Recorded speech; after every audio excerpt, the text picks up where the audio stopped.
Welcome to Garden Sanity. I'm Laura, and I garden in Zone 7, Southern New Jersey. And this video is an update on my Dappled Willow. Now, if you're new to my channel, I have a whole playlist of videos where I showed our Dappled Willow first planted one shrub quite some time ago, and then propagated it and created a whole what I called a wall of Dappled Willow. Now, at the time, I let it grow nice and full, and then it got out of control.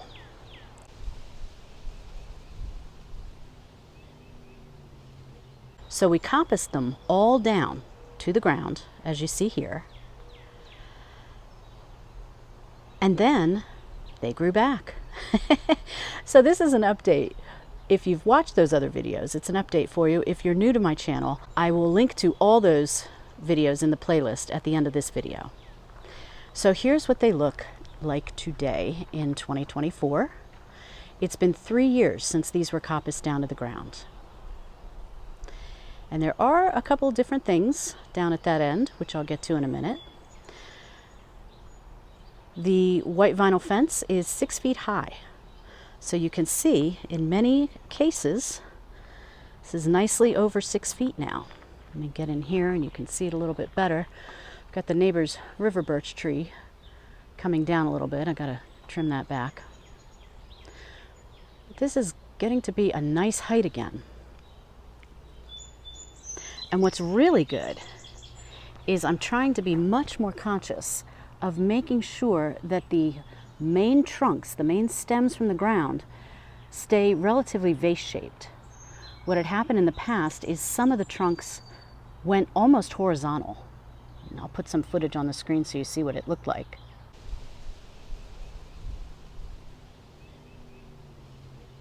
But that would be my main advice, is when you're growing these, make sure you don't get any branches that because they'll just start growing any old way. And especially as some of the stems arch, when the stems get bigger and bigger, well, they just become trunks. I mean, we could have sat on the one that was very horizontal years ago, and we had to remove it.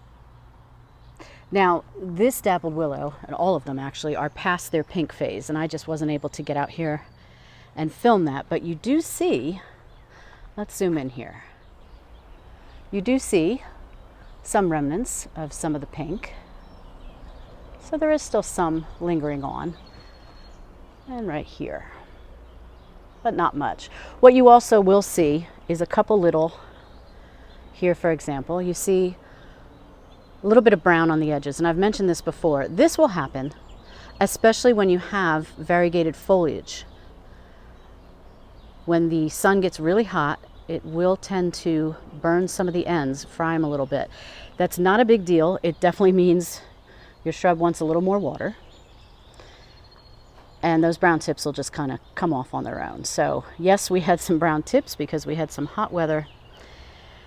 And as I also mentioned, in the past, when we first planted these, this was a sopping wet area over here. And so this was the perfect shrub for this spot. It was a wet spot, this whole side. And so it was perfect to just have here and not worry about it. Now we actually have to water this all the time, and in part because there's a neighboring river birch tree that wasn't there a couple of years ago. Well, actually maybe about 4 years ago. And that has sucked up a lot of water, and there's now evergreens on the other side of this fence too. So originally there wasn't anything on the other side of the fence, and it made things nice for us. So we do have to water these now. And we're about to get a heat wave, so we definitely want to make sure these get enough water. So once these are done with their pink, and these are done, I just want to show you how far they jut out. You see it on this side. Now let me just go to the other side. This was once a little seedling. All of these were propagated from the original shrub, which is nice. But let me show you over here. So when I pruned these, I actually pruned them back all the way to the edging. And you can see now how far they go out. So I will be pruning this back again. And that's okay to do. But don't do it in the middle of a heat wave. We're about to get a heat wave, so I am not going to do that anytime soon. But you can trim those back and it won't be a big deal. But if you're going to trim a lot of them, I would wait until there's not a heat wave, because you just don't want to stress the plant out. But you do see how fast they do grow. So it doesn't quite resemble the dappled willow wall we once had. I'll put a picture up just to show you how high they once were. But it's getting there, and like I said, I'm trying to be much more careful about it now. Just not letting them go crazy. One of the other things you want to do is you want to make sure that you trim out, when you're doing some pruning, trim out any of the dead stems. And it's best to see those once these shrubs start leafing out. Once they start leafing out, you can see which branches don't have anything on them. You can cut those out. So here's what I ran into in the springtime. This footage is right when I was pruning. And here you see this shrub was basically bare. And I didn't know what happened. And this has happened previously with 2 other shrubs, including the original shrub that all of these came from. So first I pruned this all back, as you see here, and I just wanted to see, is there any sign of life? And there was no sign of anything. So, I had no choice, but I decided, okay, I'm going to trim it all down. I guess we lost another one, unfortunately. And I did hear from another gardener not too long ago that they actually also lost, it seemed like overnight, their dappled willow. So I know it happens, and there's a zillion different theories of why it happens, but nonetheless, it happened. So what I was left with was this stump. But then look what happened. I started getting nice growth out of the front. So I'm thrilled. If this wants to keep growing, that's fine with me. Nice variegated foliage. Very happy about that. So hopefully this will continue to grow this season and rebound nicely, and hopefully become nice and big, join the rest of the wall. But then this season I decided to do something different. And if you've watched my videos in the past about dappled willow, you knew that there were 2 other shrubs here, including a little seedling. So last year I was left with a stump where this Blue Arrow Juniper is, and that's what these are. These are Blue Arrow Junipers, and I'll talk about these in a minute. Then there was a seedling, and then there was another stump, which was the original shrub, and it had, as you see here, it had one tall stem. I was going to grow it as maybe sort of a topiary kind of lollipop looking thing. And then my husband and I were looking at it, and we were like, no, it doesn't look great. Let's do something different. Let's not try to hope these things grow.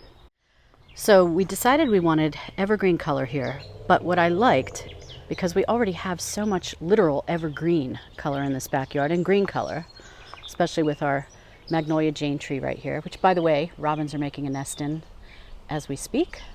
Saw that this morning. So I thought some blue-green color would look really sharp here. Now, Blue Arrow Junipers, let's talk about these. These can handle all kinds of different soil, and they can handle occasional drought. They can handle occasional wet. They're very versatile shrubs. They also, as you see, Blue Arrow, because they stay relatively thin.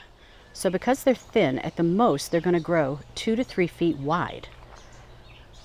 So that's wonderful. So they're spaced enough that they will sort of grow into each other, but not completely overwhelm each other. And then they're going to get to be about 15 feet tall at maturity. So again, you see this fence is 6 feet tall. So I would say they're about 4 feet right now. These were 2-gallon shrubs that I purchased. And so they have a big root ball underneath the ground to get them nice and established. Now what I did notice when I was out here before I started filming is I did notice that they do have a couple little brown tips I got to cut off. So they might have gotten a little bit of heat stress. But for the most part, they've been doing great. We planted these about 2 weeks ago. So one of the things you also see is you see this blue star juniper.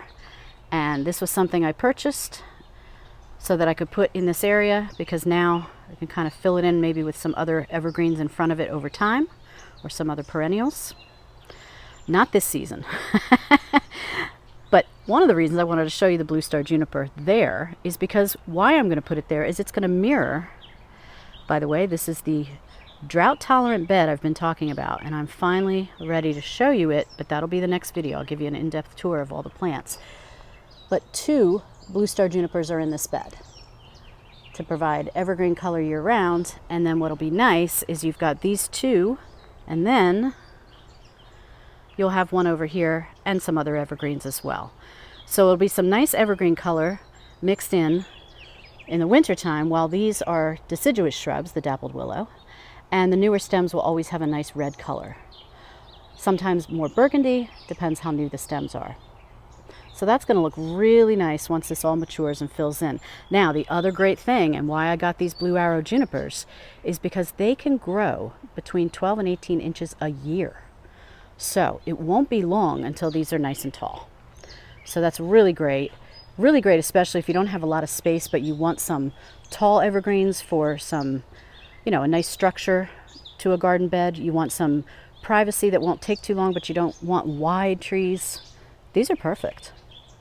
So that's Blue Arrow Junipers, and I'll keep you posted on how these look. And yes, I may get to a point where I have to cut back some of these stems on the Magnolia Jane as it grows. So that's what we did differently. Now let me step back so you can see the whole wall as it looks now. And yes, I almost forgot. Down from the Blue Arrow Junipers, next to the Magnolia Jane, are the false yuccas or red yuccas. And these are magnificent. Look at this one. This one, we had a branch we cut off yesterday because it was jutting out this way saying, help me find the sun and help the hummingbirds find me, because the hummingbirds love this shrub.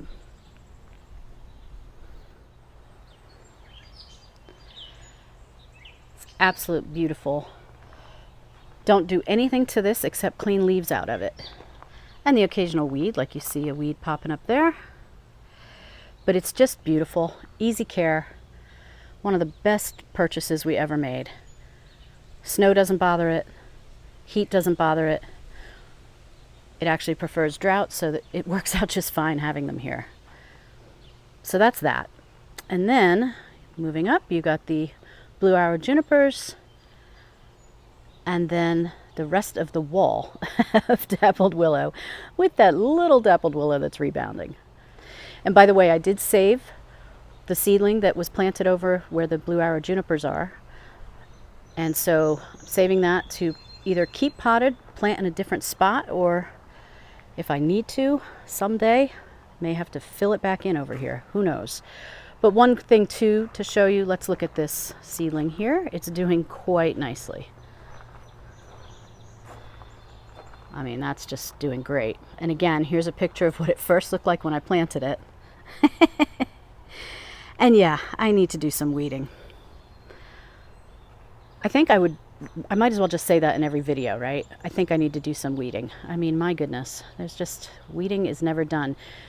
Just when you finish one area, you start the next one all over again, right?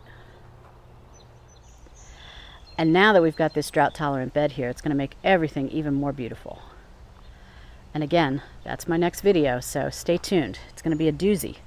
I've got a lot of great perennials to show you. So there you have it. There is the Dappled Willow in 2024. 3 years after coppicing. It's above 6 feet. It's nice and bushy. It's nice and healthy. The only thing it needs is more water. I hope you enjoyed this update. If you have any questions, feel free to ask them in the comments. Again, I'm going to put up the playlist here on the screen for you so you can see the whole history of how this started with one shrub. I really love this plant, so it's a great one to have if you have wet, moist, damp spots in your yard. That is the best location for them.